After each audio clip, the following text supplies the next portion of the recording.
On a tous en tête ces consignes de sécurité hyper compliquées, qu'on oublie presque aussitôt. Mais imaginez un instant que la compréhension de ces règles soit une question de vie ou de mort, surtout quand il y a la barrière de la langue. Eh bien aujourd'hui, on va décortiquer un cas d'école, une méthode absolument géniale pour rendre la sécurité simple, claire et surtout accessible à tout le monde. Alors, voilà notre programme. On va commencer par identifier un problème de communication qui peut avoir des conséquences vraiment graves. Ensuite, on découvrira une solution et son script d'une simplicité désarmante. Puis, on verra comment tout ça se met en place sur le terrain, comment on s'assure que le message est bien compris, et enfin, on verra que cette méthode est en fait un modèle qui va bien au-delà de son contexte d'origine. Ok, rentrons dans le vif du sujet, cette fameuse faille de communication critique. Vous savez, dans certains métiers, un simple « faites attention », ça ne veut absolument rien dire. C'est une coquille vide, surtout quand la sécurité des équipes est en jeu et que tout le monde ne parle pas la même langue.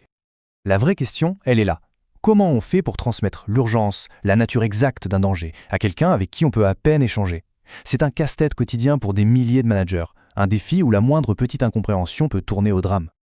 Et c'est justement face à ce problème qu'on découvre une solution d'une simplicité mais d'une élégance folle. On va explorer les principes d'une approche qu'on pourrait qualifier de clé en main, pensée par un pro pour les managers sur le terrain. L'idée de base, tout, absolument tout, est conçu pour une clarté maximale. Alors, sur quoi repose ce script? Quels sont ses piliers? Eh bien, d'abord, il se doit d'être ultra efficace, court, simple, visuel et facile à répéter. On n'utilise que des phrases qui servent vraiment sur le terrain.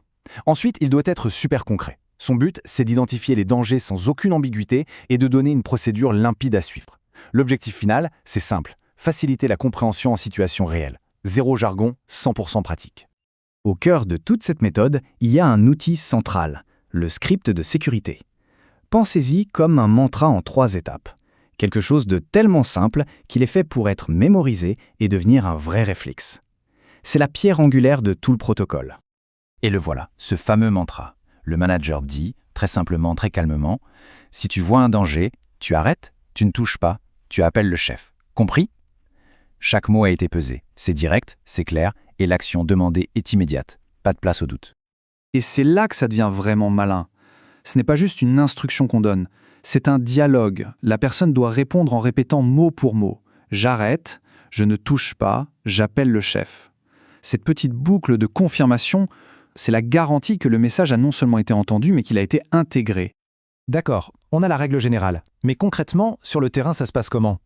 L'idée, c'est de prendre ce principe de base et de l'appliquer à chaque danger spécifique du lieu de travail. On décompose tout en avertissements ultra simples et en actions concrètes. Ce tableau, il illustre la méthode à la perfection. C'est juste brillant. Pour chaque risque, que ce soit les escaliers qui glissent ou les produits chimiques, on associe une phrase simple, une consigne courte et, le point crucial, un geste universel. Montrer le sol du doigt, croiser les bras en X, ces gestes, tout le monde les comprend, peu importe la langue.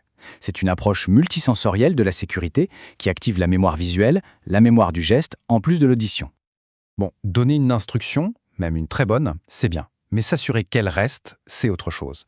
Le système ne s'arrête pas là, évidemment. L'étape d'après, c'est de s'assurer que le message est bien ancré, qu'il devient une seconde nature. Et pour ça, on mise sur la routine et la vérification. En fait, la clé, c'est d'intégrer la sécurité au rythme même du travail. Avant de commencer, on met ses protections, on jette un œil à la zone. Pendant, on a le réflexe de demander de l'aide si besoin. Et après, on range tout et on signale le moindre problème. C'est un cycle complet qui transforme la sécurité en automatisme. Bien sûr, pour être certain que tout est en place, il faut vérifier. Mais attention, la vérification doit suivre exactement la même logique que le reste. Simple, oral, direct. Par exemple, une première question de contrôle, très factuelle, tu mélanges 2 produits. Et là, la seule réponse possible, c'est un non ferme et définitif. Il n'y a aucune place pour l'interprétation quand le danger est aussi grand.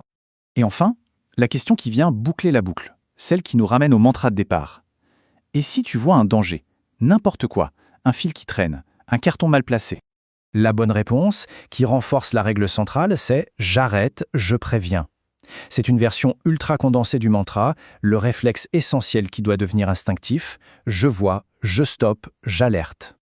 Et là, on touche à quelque chose de fondamental. C'est peut-être le pilier psychologique le plus important de toute la méthode. Si la réponse n'est pas la bonne, la consigne est très claire. On remime, on remontre, mais on ne gronde jamais. C'est capital. Le but, c'est la compréhension, pas la punition. On crée ce qu'on appelle une sécurité psychologique, un climat de confiance où personne n'a peur de dire qu'il n'a pas compris. Et c'est cette sécurité-là qui, au final, sauve des vies. Alors quand on prend un peu de recul, on réalise que cette méthode, qui a été pensée pour un contexte bien précis, est en fait un modèle de communication absolument formidable. Un modèle universel pour transmettre une information vitale de manière efficace et surtout inclusive. Et attention, ce n'est pas juste une bonne idée sur un bout de papier, non, c'est un système complet, conçu pour être déployé à grande échelle. La source de tout ça décrit un véritable écosystème. Des fiches résumées avec des pictogrammes, la traduction en plusieurs langues, la formation des managers à cette communication bienveillante, ça va même jusqu'à des mini-vidéos de 30 secondes et des jeux de rôle. C'est une approche à 360 degrés. Tout ça, ça nous amène à une dernière question. En voyant la puissance d'une telle approche, on peut se la poser dans notre propre monde. Que ce soit au travail ou ailleurs, dans quel domaine est-ce qu'une telle recherche de simplicité radicale pourrait avoir le plus d'impact ? Où est-ce qu'on pourrait remplacer la complexité par une clarté qui protège, qui inclut et qui responsabilise ? La réponse pourrait bien nous surprendre.